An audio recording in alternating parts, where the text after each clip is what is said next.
लाल बाबा आश्रम, इसकी स्थापना 1848 में गंगा किनारे पे हुई।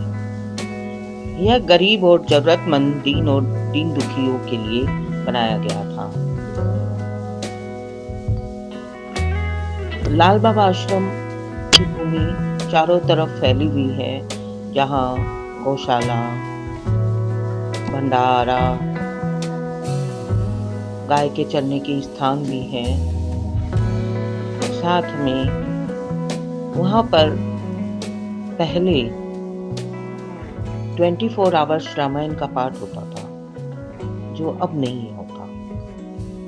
आश्रम की गतिविधियों में बहुत सारी चीजें जो पहले होती थी अब नहीं है।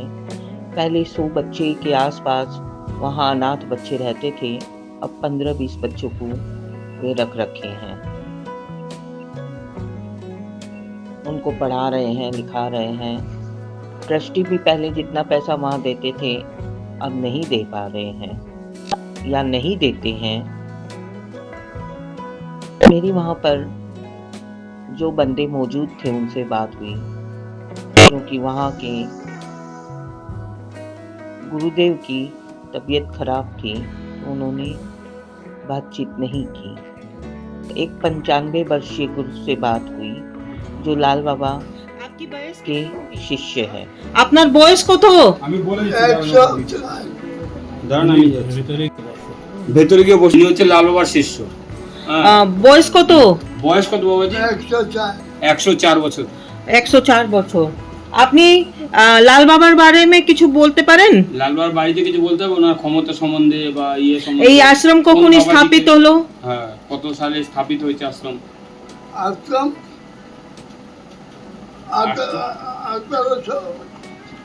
1848 ना कत साल ना, 1848 साल ऐसा ही कुछ होगा। गेट में लिखा हुआ है लेकिन, और गेट में जब घुसेगा ना पहले देखेगा ऊपर। बाबा जी का कुछ संवाद बताइए, लाल बाबा संवाद बोलो। लाल बाबा संबंधी कुछ बोलो। लाल बाबा তিনটে অসীম ক্ষমতা ছিলেন, মরা মানুষকে যাতা করতে পারতেন। मरा हुआ आदमी को बाबा जी जीवित कर सकता था। बाबा जी का जो क्षमता था असीम क्षमता था, जो मरा हुआ आदमी को भी जीवित कर सकता था। कोई मर जाएगा उसको छू देगा ऐसे तो आदमी खड़ा हो सकता है। कोई घटना आप बता सकते हैं? कोई কোনো একটা ঘটনা এরকম বলতে পারবে? ওই যে বৃষ্টি একবার হচ্ছিল, এরকম আকাশে হাত ঘুরি দিল, বৃষ্টি থা ওই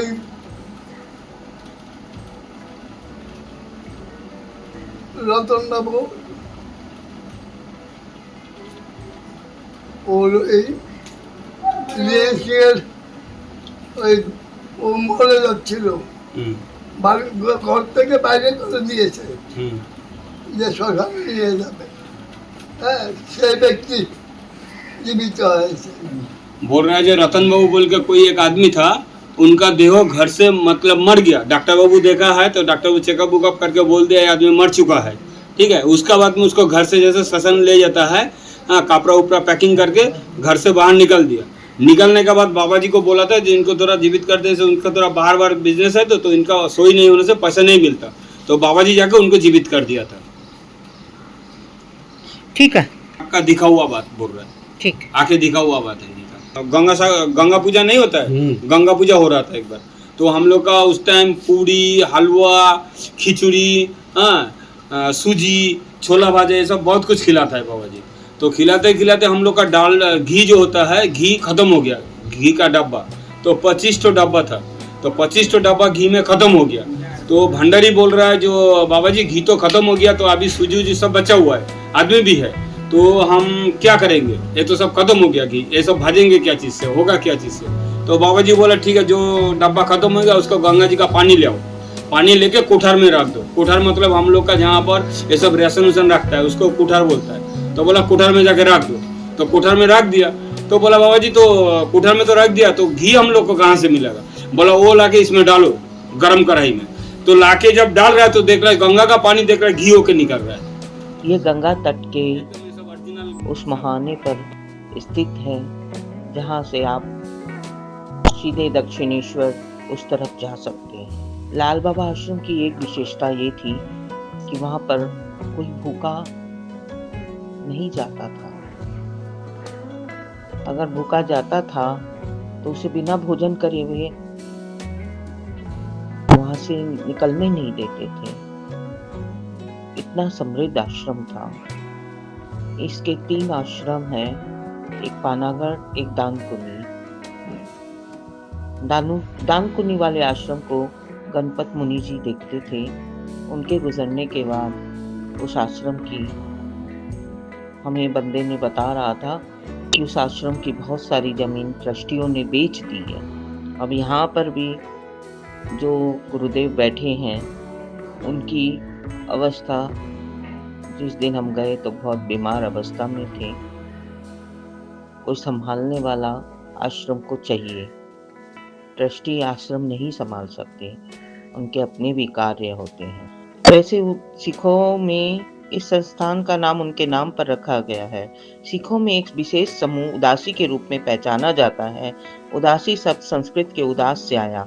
अंग्रेजी में इसे विरक्त कहा जा सकता है। वे सांसारिक इच्छाओं से परे एक तपस्वी जीवन जीते हैं। संत लाल बाबा इसी उदासी समुदाय से संबंधित एक सिख पौधा थे। वे उत्तर भारत, संभवतः हरियाणा से आए थे और वे गंगा तट पर शरण लिए थे। जब बांग्लादेश से हिंदुओं को निकाला गया तब वे बांग्लादेश शरणार्थी हिंदुओं को भी अपने लाल बाबा आश्रम से भोजन वगैरह की व्यवस्था करके देते थे। इस प्रकार वे दीन दुखियों के लिए ही कार्य करते थे। चमत्कारी बाबा थे। उनके चमत्कार का वर्णन उनके शिष्य के मुख से आप जरूर सुने। वे बता रहे हैं बंगला में। और लाल बाबा आश्रम के बारे में क्या कहूँ, बहुत समृद्ध आश्रम था एक समय। आज गई तो वहाँ पर बस कुछ लोग मौजूद थे, कुछ साधु मौजूद थे और रामायण बंद हो चुकी थी। अखंड रामायण जो वहाँ पर ज्योति जलती थी, अखंड रामायण होती थी, वो भी बंद हो चुकी थी। धन्यवाद दोस्तों मेरी बातें सुनने के लिए। हमारे चैनल को लाइक और सब्सक्राइब जरूर करें।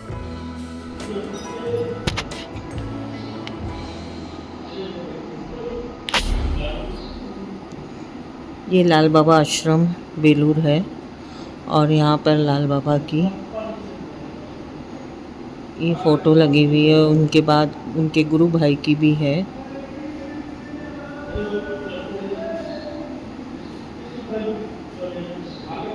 लाल बाबा उदासीन संप्रदाय से थे और यहाँ पर बहुत साधु संत आए हुए हैं जो उदासीन संप्रदाय के हैं। मंदिर देखने लायक है। ये लाल बाबा की कुटिया है। ये 1848 में स्थापित हुआ था, तब एक कुटिया थी और आज ये आश्रम बहुत बड़ा आश्रम, बृहद आश्रम बन चुका है। गंगा किनारे कलकल बहती नदी, नौका चल रही है, आसपास स्टीमर चल रहा है।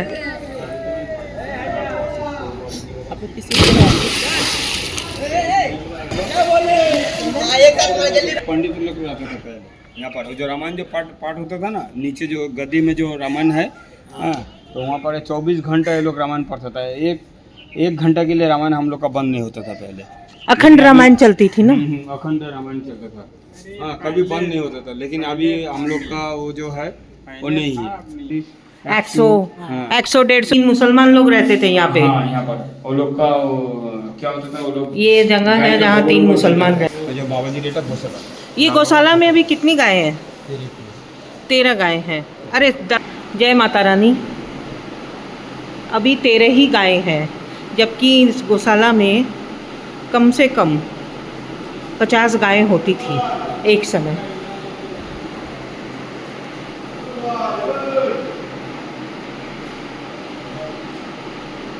माँ के लिए चारा की व्यवस्था सही है ना अभी? हैं? कोई असुविधा गायों के लिए? अभी तो गाय चली जा रही है। कहाँ? मैंने अभी तो गाय है, दूध के काम चल जा रहा है, वो बात हम बोल रहे हैं। दूध का काम चल जा रहा है 13 गाय में। अभी लोग कम है इसीलिए। दूध दे रही है सारी गाय? नहीं, एक बच्चा देने वाला। एक बच्चा देने वाली है। ठीक है, आपका नाम? एक বসি ফেলেছিল বাবাজি, বললো কচ্ছপটাকে তুলে দেয় নিচে, ইয়ে কাদাগুলো খেয়ে নিচ্ছিল বলে আর বসে যাচ্ছিল, ওর জন্য বললো কচ্ছপটাকে তোল। आपका नाम क्या है? मेरा नाम सुमित तालुकदार। ये सुमित जी हमें पूरे लाल बाबा आश्रम के बारे में बता रहे हैं कि देखिए यहाँ पर भंडार था, अभी नीचे भंडार आ गया, यहाँ गौशाला है और ये सारे रूम महाराज लोग के रहने के हैं, ऊपर बोर्डिंग है और नीचे समाधि है। तो आप दर्शक देख सकते हैं कि लाल बाबा आश्रम जो 1848 में बना था वो आज भी इस अवस्था में है और यहाँ पर अनाथ आश्रम भी चल रहा है। तो अगर किसी भाई बंधु को और गौ सेवा करनी हो तो यहाँ आ सकता है। आज बाबा जी की तबीयत ख़राब है इसलिए बाबा जी कुछ बोल नहीं पा रहे हैं। हमने आप दर्शकों को जितना दिखाया दर्शक उसी को देखें, फिर कभी हम बाबा जी से मिलने आएंगे। 100-150 मुसलमान लोग रहते थे यहाँ पे। हाँ, यहाँ पर वो लोग का क्या होता था, वो लोग ये जगह है जहाँ 3 मुसलमान रहते। जो बाबा जी लेटा बसा था। ये गौशाला में अभी कितनी गाय हैं? 13 गाय हैं। अरे जय माता रानी। अभी 13 ही गाय हैं, जबकि इस गौशाला में कम से कम 50 गायें होती थी एक समय।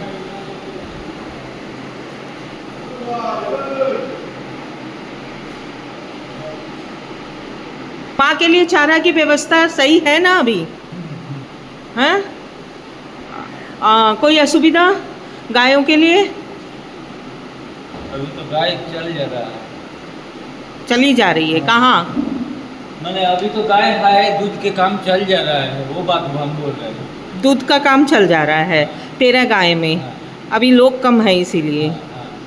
दूध दे रही है सारी गाय? नहीं, एक बच्चा देने वाला। एक बच्चा देने वाली है। ठीक है, आपका नाम? বসি ফেলেছিল বাবাজি, বললো কচ্ছপটাকে তুলে দেয় নিচে, ইয়ে কাদাগুলো খেয়ে নিচ্ছিল বলে আর বসে যাচ্ছিল, ওর জন্য বললো কচ্ছপটাকে তোল। आपका नाम क्या है? मेरा नाम सुमित तालुकदार। ये सुमित जी हमें पूरे लाल बाबा आश्रम के बारे में बता रहे हैं कि देखिए यहाँ पर भंडार था, अभी नीचे भंडार आ गया, यहाँ गौशाला है और ये सारे रूम महाराज लोग के रहने के हैं, ऊपर बोर्डिंग है और नीचे समाधि है। तो आप दर्शक देख सकते हैं कि लाल बाबा आश्रम जो 1848 में बना था वो आज भी इस अवस्था में है और यहाँ पर अनाथ आश्रम भी चल रहा है। तो अगर किसी भाई बंधु को और गौ सेवा करनी हो तो यहाँ आ सकता है।